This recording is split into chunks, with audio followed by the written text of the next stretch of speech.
आज की कहानी की शुरुआत होगी जहाँ पे देखेंगे वीर को फाइनली पता चल जाता है कि जो कुछ भी रानी के खिलाफ उसने सबूत देखे होते हैं, जो कुछ उसके मन में डाला गया होता है, वो सब कुछ कोई और नहीं रानी सा कर रही होती। तभी वो कहता है, रानी वो डिवोर्स के पेपर जो मुझे कियारा और जयसिंह ला कर दिए थे, मतलब वो पेपर भी रानी सा ने। तभी यहाँ पे वीर टूट जाता है ये बात सोचकर कि रानी सा ऐसा कैसे कर सकती है। तभी विक्रम वहाँ आते हैं और कहते ब्रो आप बिल्कुल सही समझ रही है, सब कुछ रानी सा ने किया। तभी यहाँ बिरजू रानी से कहता है, मैं इस बार उम्मीद करता हूँ कि डॉक्टर तुम्हारा साथ देगा। यहाँ देखेंगे तभी वीर को अचानक से रानी सा का फ़ोन आता है। रानी सा कहती वीर घर आइए, मुझे आपसे ज़रूरी बात करनी है। तभी यहाँ पे देखेंगे वीर सबकी तरफ देखता है और बोलता है कि रानी सा बुला रही, उन्हें मुझसे कोई ज़रूरी बात करनी है। तभी यहाँ विक्रम उसे जाने से मना करता है।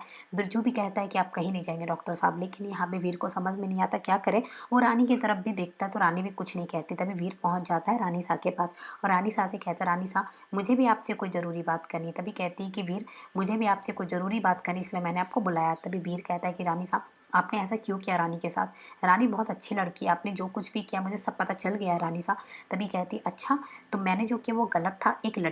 एक लड़की से तुमने मजबूरी में शादी किया था वीर, वो लड़की अगर तुम्हारी ज़िंदगी में नहीं है तो क्या हो गया?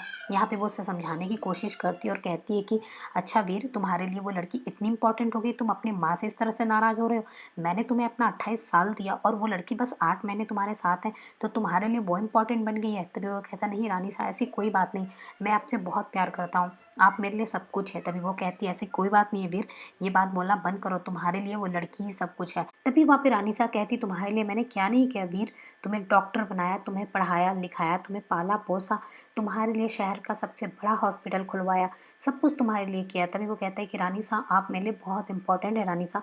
तभी कहती नहीं वीर, मैं इस बात को नहीं मानती, अगर तुम चाहते हो मैं तुम्हारी इस बात को मानूं तो तुम्हें तुम्हारी रानी सा और रानी में किसी एक को चुनना पड़ेगा। तभी विक्रम ये बात सुन लेता है।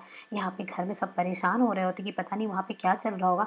तभी बिरजू यहाँ समझाता और कहता रानी अभी तो संभल जा, नहीं तो तुम्हारे साथ फिर वही होगा जो अभी तुम्हारे साथ हुआ था। यहाँ पे विक्रम रानी सा के साथ सामने जाता है और बहुत ज़्यादा गुस्सा होता है और कहता है कि आप कैसी माँ हैं, अब आपको माँ बोलने में मुझे शर्म आता है। आज से आप मेरी माँ नहीं है, आज से मैं आपको रानी सा बोलूँगा। और आप मेरे ब्रो और भाभी के बीच में आप क्या करना चाहती है, अब किसी एक को चुनने के लिए बोल रही हैं? किस मुसीबत में अपने भाई को फंसा दिया? यहाँ पे भी विक्रम गुस्सा हो गया चला जाता है। तो विक्रम रानी को फ़ोन करता है और पूछता है क्या वीर वहाँ पे आए? तभी वो बताती है कि नहीं आए। तभी रानी भी परेशान हो जाती है कि डॉक्टर साहब कहाँ चले गए।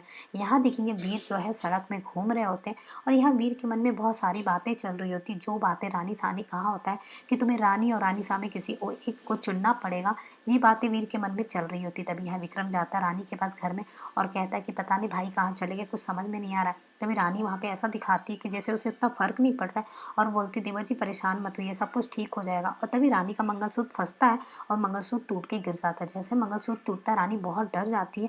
यह वी रोड पे घूम रहा होता है और यहाँ पे घूमते घूमते सोच रहा होता है जो कुछ दादी ने उसे कहा होता है, रामू काका ने कहा होता है, हर किसी की बातें सोच सोच के वो काफ़ी ज़्यादा परेशान हो गया होता है। यहाँ पे घर में रानी दिया जला रही होती और भगवान से प्रार्थना भी कर रही होती। तभी देखेंगे अचानक से गाड़ी आती है और वीर को मार के वहाँ से चली जाती है। वीर को यहाँ पे बहुत ज़्यादा चोट लग जाती है, उसके सर से बहुत खून बहने लगता है, वीर नीचे गिर जाता है। तभी विक्रम वहाँ पहुँचते हैं और देख लेते हैं, वो दौड़ते हुए जाते हैं वीर को उठाते हैं और तभी विक्रम वहाँ फ़ोन करके रानी को बताते हैं कि अभी सा ब्रो का एक्सीडेंट हो गया, बहुत ज़्यादा खून बह गई है। ये बात सुनते ही रानी चौंक जाती है और रानी की हालत बहुत बुरी हो जाती है।